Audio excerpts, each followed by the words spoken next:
también el día tan feo que hace también los tiene un poco más atontados. Hay una cosa solo, aquí tenemos puestos redes y cepos en el suelo. Los cepos, si es posible que no los grabéis mucho, es con las técnicas de no luego también cuando pasan los mosquiteros. Sí, hacemos cada hora más o menos los mosquiteros yo y luego vais anillando vosotros alguna otra cosilla. 26 de enero. Estamos en el Rocío y estamos con este equipo de trabajo, de investigación. Carlos Molina, buenos días. Hola, muy buenos días. ¿Habéis amanecido hoy en el campo? Sí, señora. Hemos venido aquí estamos aquí cerca del camping del Rocío, donde tenemos un lugar habitual de anillamiento y bueno, pues como dices, hoy hemos llegado de noche para preparar todas las redes y demás y nos ha amanecido mientras terminábamos el montaje. Ok, este es el trabajo que hacéis dentro de todo lo que hacéis con los voluntarias, ¿verdad? Explícanos un poquito en qué consiste. Bueno, pues en una de las actividades que hacemos con ellos, que es la de las más habituales, son diferentes tipos de anillamiento, vienen en diferentes lugares, en diferentes estaciones, o abordando proyectos concretos, como hablamos el día que estuvimos allí en el estudio, con una especie en particular o lo que sea. En esta zona es un lugar donde utilizamos muy frecuentemente como lugar para educación ambiental, cuando vienen grupos de colegios o grupos concretos, pero también lo utilizamos con los voluntarios para hacer anillamientos, sobre todo ahora en esta época invernal, que empiezan a llegar aves del norte de Europa y esta zona del sur de Europa es un lugar bueno y bueno, particularmente nosotros anillamos aquí, que además está muy cerquita, muy a mano. ¿Cómo es el terreno? Habrá gente que ahora lo vea, estamos mostrando imágenes. ¿Cómo es el clima aquí? Bueno, ahora mismo anormal. Claro, sí. De hecho, bueno, este año la migración de las aves está siendo un poquito diferente. Yo creo que viene un poco, algunas especies se han adelantado, otras vienen más tardías y yo creo que es un poco motivado por las altas temperaturas tan anormales que estamos viviendo. Pero bueno, aquí donde estamos es una laguna, todavía no tiene agua, una laguna artificial, pero bueno, todavía no tiene agua, pero aún así pues hay bastantes aves en esta zona, menos de las que debiera, pero aún así hay bastantes. Vamos a ver cuál es el proceso de anillamiento que hacéis. Me gustaría que me lo fueras comentando. Pues coge estas primero mejor. Mira. Tenemos los pájaros metidos en bolsas, primero tenemos las trampas allí puestas y las redes, que ahora iremos a verlo. Entonces, una vez que las capturamos, las metemos en bolsas lo más opacas posibles, porque los pájaros, estando sin ver, se estresan mucho menos. No sé si habéis fijado, por ejemplo, a un cetrero que les ponen las caperuzas estas a las aves, y simplemente eso, lo que hacen es, al no ver, están mucho más tranquilas. Tienen inteligencia visual, que se llama, entonces al no ver nada, pues están mucho más tranquilos que si estuvieran viendo. Entonces, mientras se les captura y se les procesa, pues es mucho mejor para reducir el estrés, que ya de por sí es bastante elevado. ¿Son pequeñitos? Pues hay un poco de todo. Hay un poco más, por lo general sí, son todos paseriformes, que llamamos, que son lo que llamamos habitualmente pajaritos, ¿vale? Que son pues, tipo gorrión y demás, ¿vale? Y en este caso es un petirrojo, ¿vale? Lo primero es eso, lo sacamos de la bolsa. Antes de ponerle ningún tipo de anilla, el proceso fundamental que es, primero hay que identificarlo, no se puede anillar ningún ave sin la certeza absoluta de la especie de la que se trata. Te está hablando. Entonces lo primero que le hacemos, le ponemos la anilla, cada especie tiene una anilla de un diámetro recomendado, hay muchas especies que llevan la misma anilla obviamente, ¿vale? Pero cada una tiene que ser la suya. Ahora te lo digo, Gabriele. Cada una de estas anillas tiene un código que es como nuestro DNI, no se puede repetir para que no haya dos pájaros con la misma anilla. ¿Qué permite el anillamiento? Mira, tenemos... ¿Perdona? ¿Qué permite el anillamiento? ¿Conocer te refieres? Sí. Espera, te voy a leer la anillita y te lo cuento. Venga. Mira, C09 41 84. Que lo apuntáis, ¿verdad? ¿Por qué lo apuntáis? Porque esto luego pasa a formar parte de un registro, porque una de las utilidades fundamentales para la que se creó el anillamiento es conocer, por ejemplo, las rutas migratorias. Si este pájaro yo lo anillo y dentro de 3 meses otro anillador o por accidentalmente o lo que sea aparece muerto el pájaro, esa anilla se puede comunicar a unas centrales que hay y entonces podemos saber si este pájaro fue anillado aquí y luego ha sido recapturado o lo han encontrado en otro sitio, pues nos da información de dónde a dónde ha ido, cuánto tiempo ha tardado. Evidentemente se necesitan muchísimos anillamientos para que haya una sola recaptura, ¿no? Porque muchos por desgracia morirán o otros simplemente no serán capturados, pero se obtiene mucha información. Hoy en día, con todas las técnicas que hay nuevas es un edad 3, sexo 0, con todas las técnicas nuevas que hay de identificación, ¿dónde lo has apuntado? Tienes que dejar el... No, no es la misma, toma, bórralo. Borra esa, es en la otra hoja, es de la C, de la P. Con todas las técnicas que hay hoy en día de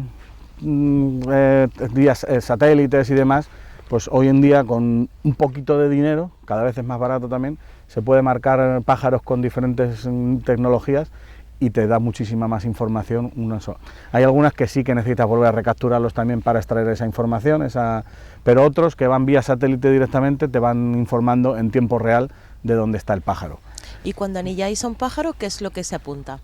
Pues mira, obligatoriamente tienes que comunicar lugar, fecha, especie, sexo y edad, como mínimo. En algunos casos el sexo no se puede saber, o con exactitud al menos, igual que la edad, pero te obligan tienes que comunicarlo. Si no se sabe, se dice que no se sabe.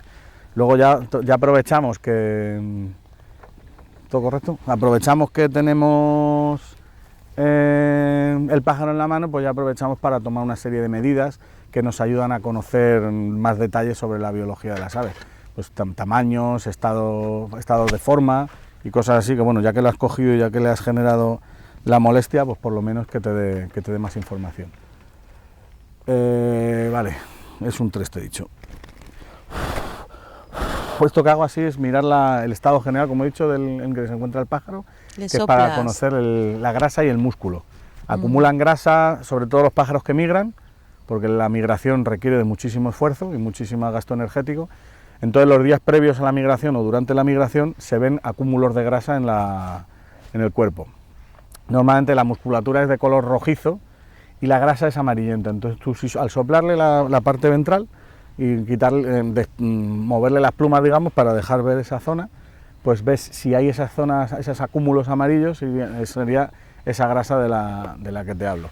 Entonces eso nos da también información sobre qué pájaros, en qué situación están, cómo afrontan la migración, puedes saber qué pájaros están en migración y cuáles no, y cosas por el estilo.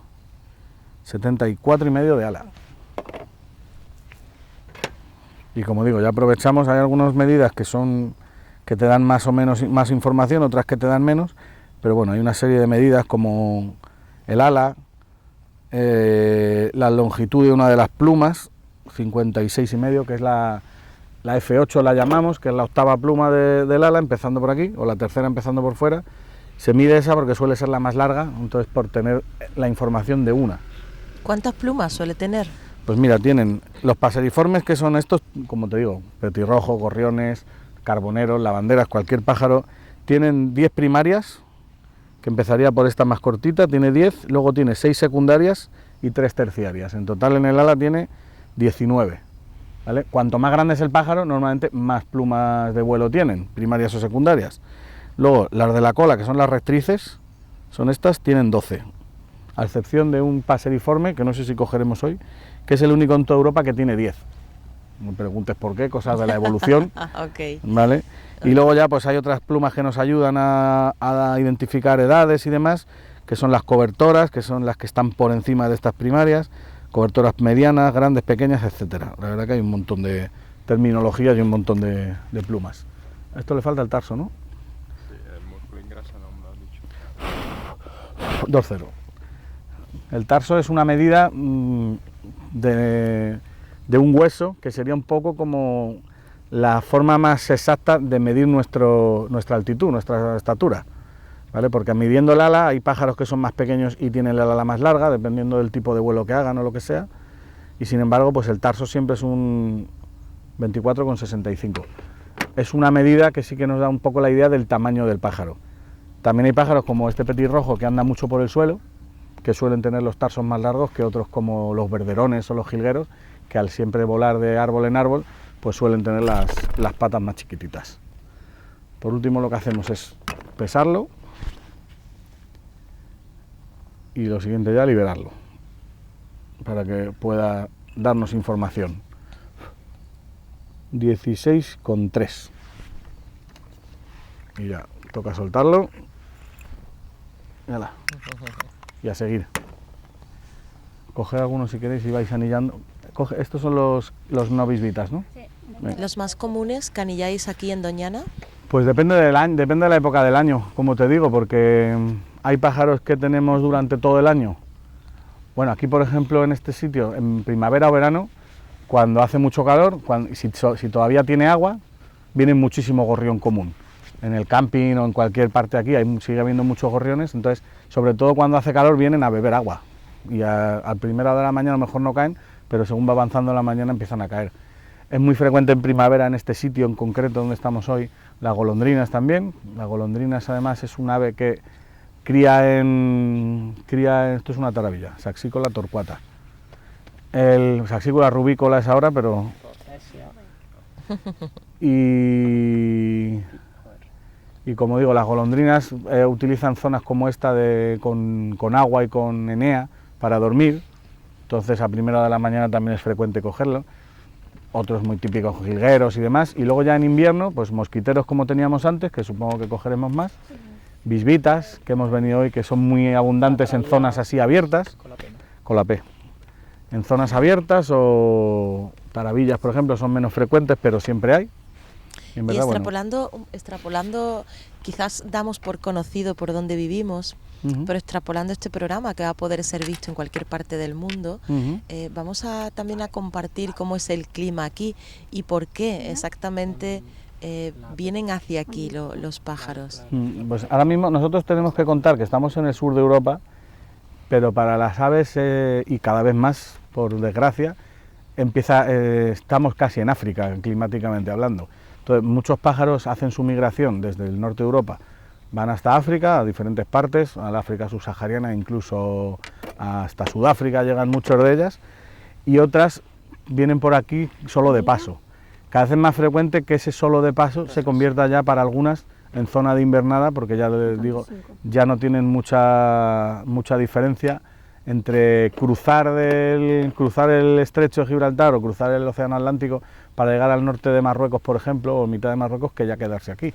Entonces, eso va a ir cambiando seguramente, según vayan pasando los años, va a ir cambiando más todavía y va a ser más evidente esa diferenciación. De hecho, bueno, cada vez es más frecuente que aparezcan algunas especies del norte de África, se van viendo no muchas todavía, pero se empiezan a ver. Y cada vez es más normal que muchas especies que migraban a lo mejor ya no migren y cosas por el estilo. Y eso en algunos casos está motivado pues por la mayor acceso a fuentes de alimentación, que al final es lo que hace que un pájaro migre o no migre.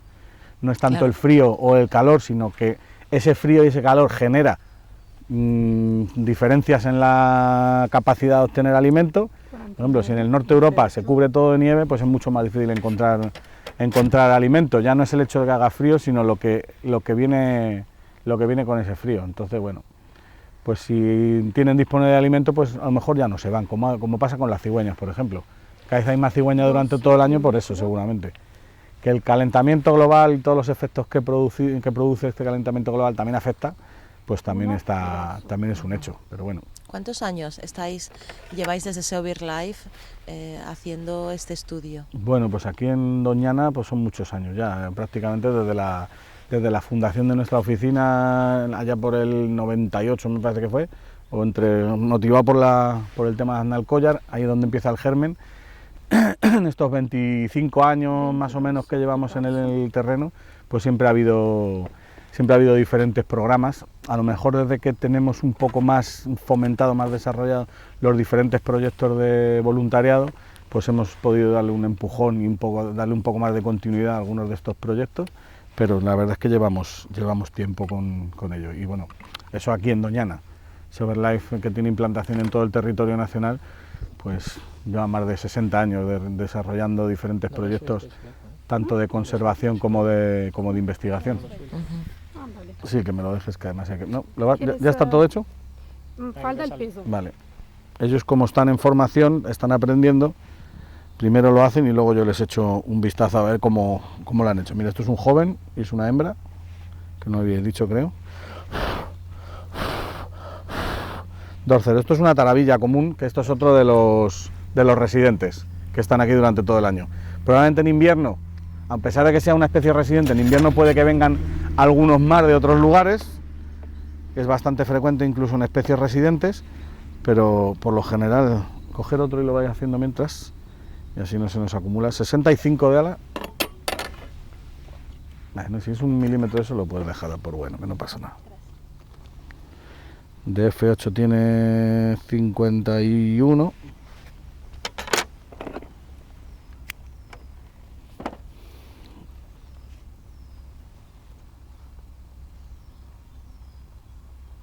...2308... y bueno, ahora si tuviera agua la laguna, pues habría algunas otras especies que ahora no hay, pero bueno, ya irá cogiendo, esperemos, porque llevamos unos días muy nublados y parece que va a llover todos los días, pero al final no llueve nada, la verdad. No llueve nada. Esta es la misma. 14,4. No voy a quedar otra vez.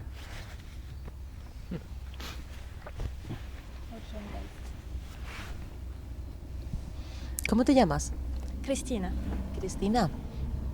¿Cómo es el proceso de aprender? ¿Cómo estás aprendiendo el anillamiento? ¿Cómo te sientes? Poco a poco.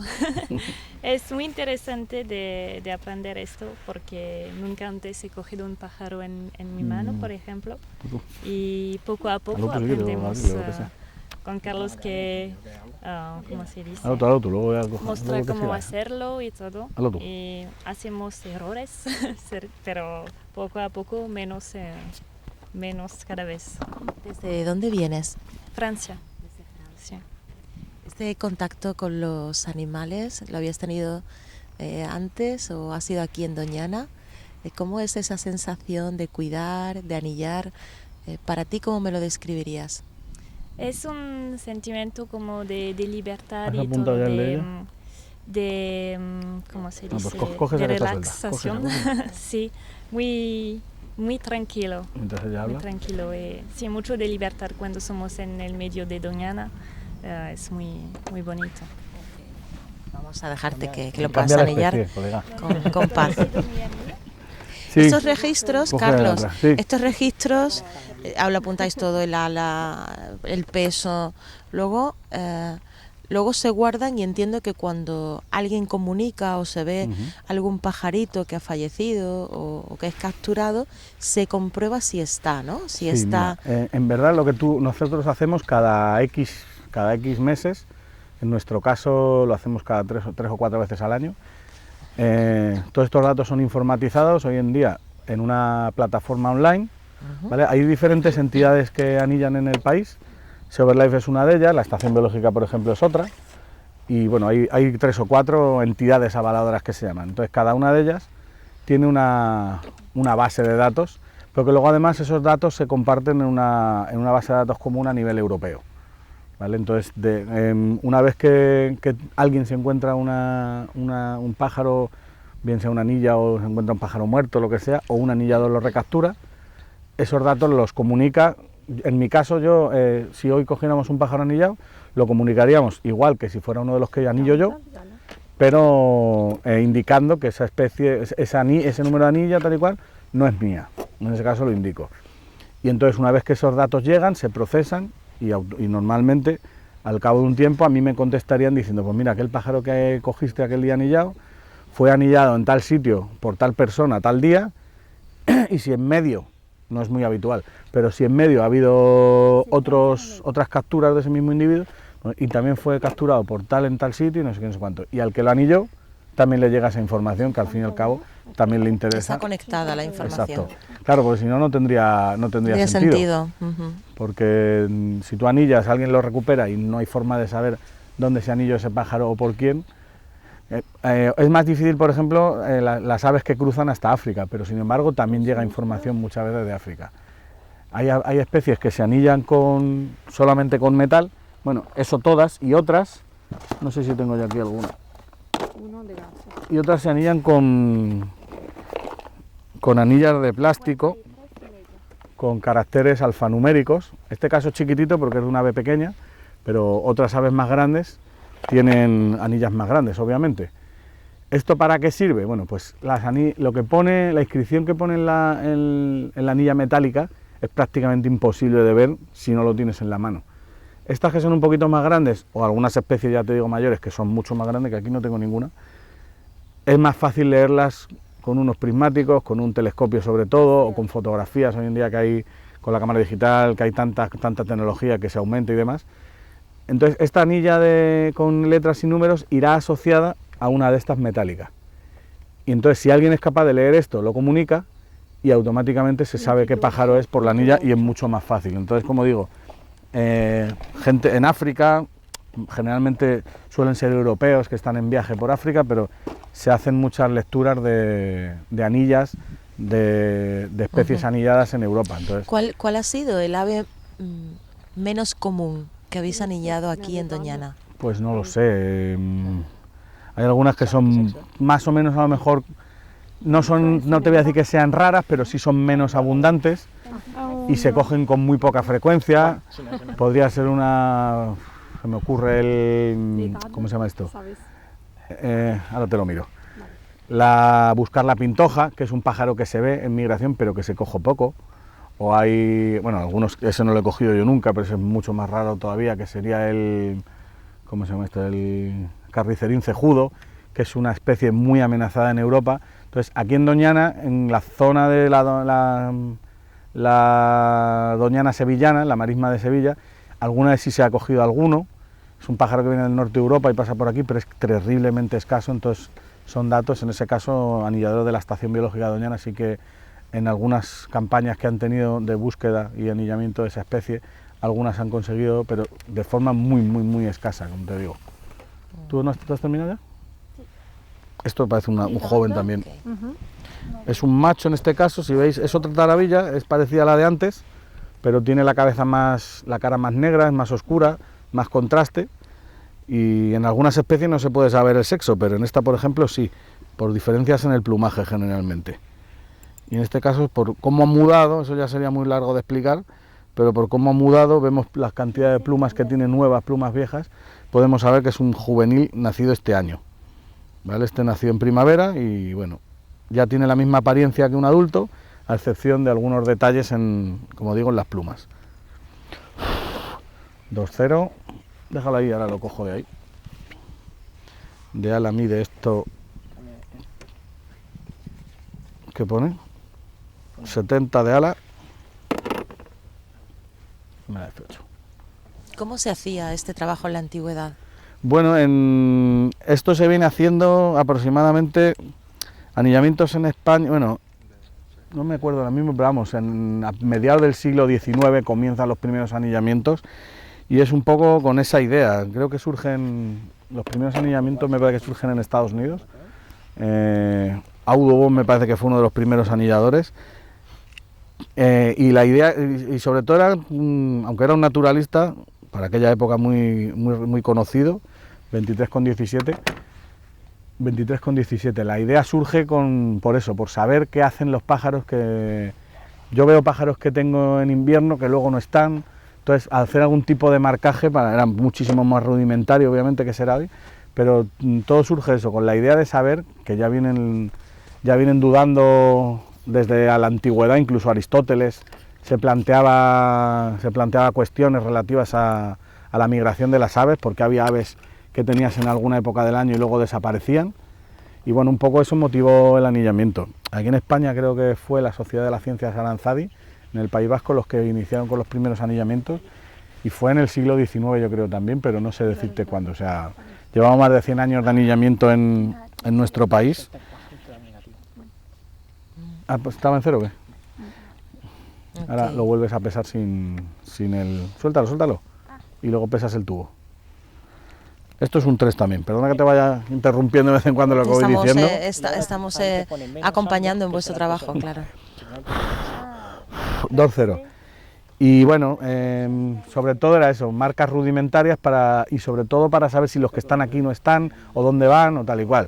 Luego la cosa fue evolucionando, y bueno, como te digo, hoy en día hasta con aparatos con GPS que te dicen en tiempo real dónde está el pájaro, incluso ¿Y la mejor hora de de anillar un pájaro? Siempre el amanecer, siempre el amanecer y las primeras horas previas al amanecer. Los pájaros tienen los biorritmos. El momento más alto de actividad de los pájaros son las primeras horas del día y las últimas, un poco menos que las primeras, pero entonces en el momento en que empieza, también depende de la especie, unas despiertan antes que otras. El petirrojo, por ejemplo, es uno de los que más madrugan, el mirlo también, son de los que antes, incluso sin claridad, ya se les empieza a escuchar sus cantos o sus llamadas o demás. Pero en todo caso, prácticamente todas, las 2-3 primeras horas justo antes del amanecer y las 2 o 3 horas posteriores, son las de mayor actividad. Luego ya sobre todo en verano cualquiera lo puede ver. Cuando sales a la calle a la 1 de la tarde no se escucha un alma. Están los pájaros protegidos del calor y ahorrando energía toda la que pueden. Y como digo, un poquito ya también la última hora, pero un poquito menos seguramente que las primeras. 54,5 de F8. Está bien. El ala te la dije de nuevo. Vamos a conocer ahora también cómo se capturan, cómo se reclaman. Ahora, ¿qué hora tenemos? Pues ya en 20 minutos vamos a hacer un paseíto a las redes ya además.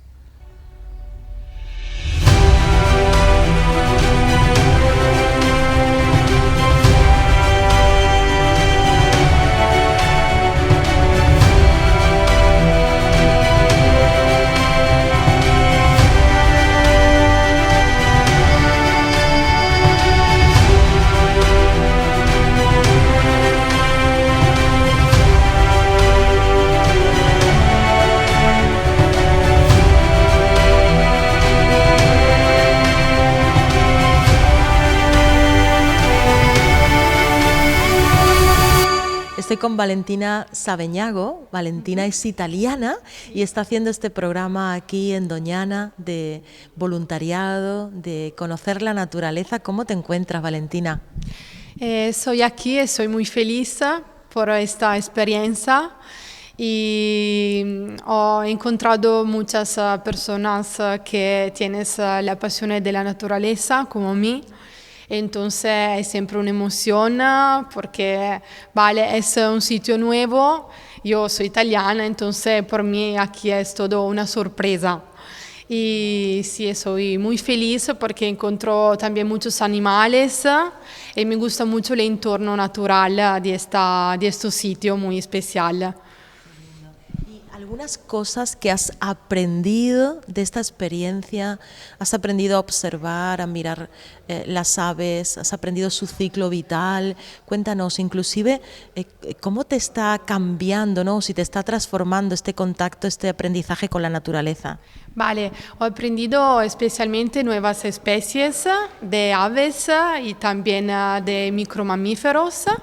Entonces, por mí es una cosa muy especial porque no es que estoy aprendiendo de unos libros, sino de actividades prácticas. Esto es muy emocionante.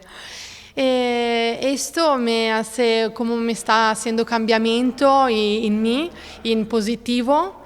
Tengo mucha alegría porque al final estar con la naturaleza, estar con la persona que ama la naturaleza es siempre un aprendimiento, un crecimiento personal por afrontar bien la vida, por estar bien. Se mira el entorno, ¿verdad?, de una forma muy diferente. Gracias por este tiempo que nos has dedicado. Gracias. Gracias a vosotros. Gracias.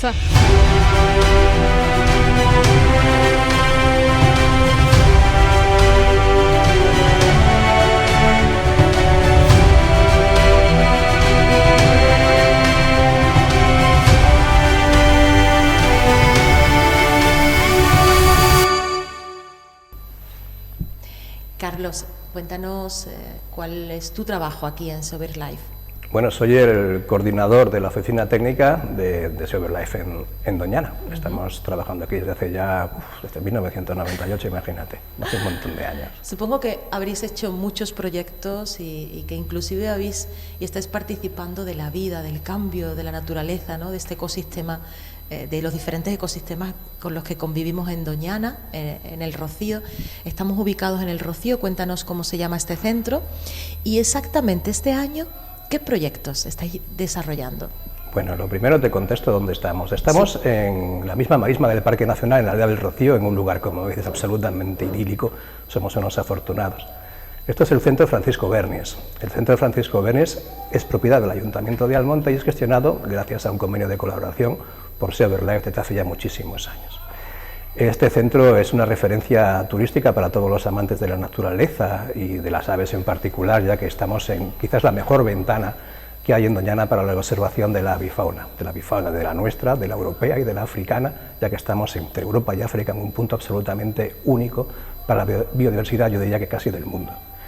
Y Francisco Bernis es, junto a Tono Valverde, junto a los González Gordon, una de las piedras angulares sobre las que se protegió Doñana ya en los años 50, hace un montón de tiempo, y la Sociedad Española de Ornitología y Doñana prácticamente aparecieron en el mismo momento. Se protegió Doñana y apareció el SEO en los años 50. Entonces, qué menos que rendirle un homenaje al profesor Francisco Bernis y colocarle su nombre a este centro tan maravilloso. Ese es el motivo por el cual se llama Centro Francisco Bernis y además aprovecho para invitar a todo el mundo a visitarlo.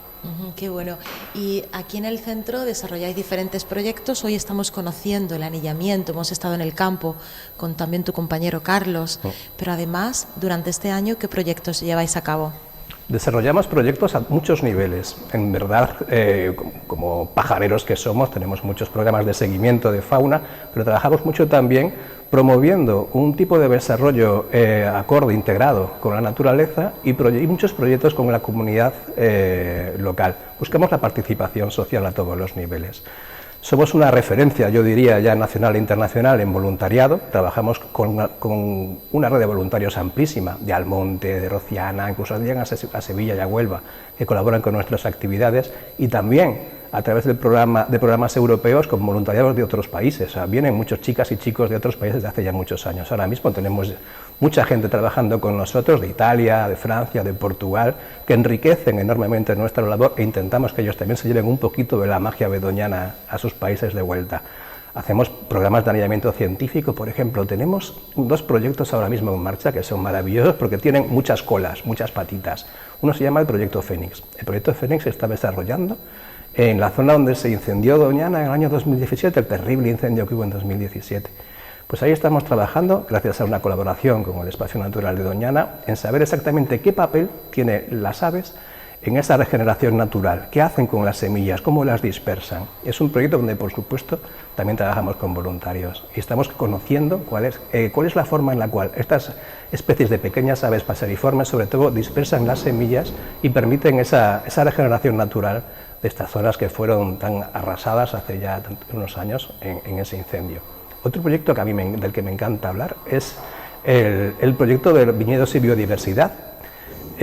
Como sabéis, estamos inmersos ahora mismo en un proceso de cambio climático, de calentamiento global, que está haciendo que cada vez en esta zona del Mediterráneo donde nos encontramos, de la cuenca mediterránea, nosotros estamos a medio camino entre Atlántico y Mediterráneo, pero somos cuenca mediterránea, estamos muy afectados porque las olas de calor son cada vez más intensas, la sequía la estamos padeciendo ya desde hace 11 años y cada vez es terrible, pero ahora mismo como está la marisma, estamos casi en diciembre, sin embargo está casi completamente seca. Pero no solamente lo está sufriendo el Parque Nacional, sufrimos nosotros, sufrimos todas las personas, sufrimos los agricultores, sufren ganaderos, sufrimos todos. Entonces es muy importante adaptarnos a esta nueva situación. El cambio climático, el calentamiento ha venido para quedarse. Y esa adaptación al cambio climático es muy importante. Y muchas veces no hay que crear nada, ya lo teníamos inventado de antes. Y esto está pasando, por ejemplo, en la agricultura. La agricultura tradicional de los pueblos de la comarca bedoñana, Almonte, por ejemplo, estaba basada en el olivar, estaba basada en el cereal, en las pequeñas huertas y en un tipo de cultivo de vino en el viñedo tradicional de secano, nuestra uva zalema, completamente adaptada a esas situaciones de sequía periódica. que además protege toda la biodiversidad, lo que llamamos un agroecosistema, asociado a este tipo de cultivo tradicional por métodos de laboreo tradicionales. Hay un suelo enriquecido, hay una biodiversidad en ese suelo y alrededor, en las aves, por ejemplo, que es lo que más podemos observar, que pueblan toda esa zona. Y nosotros estamos investigando particularmente la biodiversidad avifaunística asociada a este cultivo, particularmente el alzacola rojizo, que es una especie de ave insectívora que viene a criar en primavera, pasa la primavera y parte del verano con nosotros, y viene de África. Y curiosamente viene a ese viñedo, al viñedo tradicional de secano, pero no viene al Parque Nacional de Doñana, que sin embargo es la joya de la corona de la biodiversidad. A él le gusta ese viñedo tradicional de secano. Entonces lo que nos viene a decir es que tenemos una cultura tradicional, tenemos una biodiversidad asociada y además una marca de calidad. Nuestra marca de calidad de ese cultivo es la biodiversidad y esta especie que es única, emblemática y en gravísimo peligro de extinción. Entonces lo que hacemos es anillamiento científico, anillamos esta especie, censamos esta especie y además trabajamos para tratar de proteger los últimos viñedos tradicionales de secano que quedan en el entorno de Doñana y ponerlos en valor porque creemos que realmente es presente y es futuro de esta comarca. Algo que quizás la gente no sepa, inclusive de la comarca, es que desde este centro, desde el Centro Francisco Bernis, hay una cámara que durante todo el año, día y noche, ¿verdad?, está enseñando las imágenes de esta joya de la naturaleza. Cuéntanos dónde la podemos ver. Bueno, esa cámara sobre todo se puede ver directamente en YouTube. Pones cámara Seoverlife Doñana y va a aparecer en YouTube, como te has dicho, 24 horas, el 24/7 que se usa ahora, 7 días a la semana todo el año y se puede ver toda la marisma del Parque Nacional, que podríamos ver viniendo a nuestra aldea del Rocío, y cómo va evolucionando a lo largo de todas las estaciones del año. Es alucinante, por ejemplo, ver la berrea, como hemos estado viendo no hace mucho tiempo, con las primeras lluvias, la llegada de los grandes bandos ahora de aves invernantes, los gansos, los limícolas, que ya están llegando en esta pequeña película de agua que todavía tenemos, pero que esperemos que vaya incrementando su profundidad con el paso de los meses, pero sin duda es la magia de la evolución de Doñana, de ese cambio estacional de Doñana que la hace tan particular. Desde esta cámara se puede ver continuamente.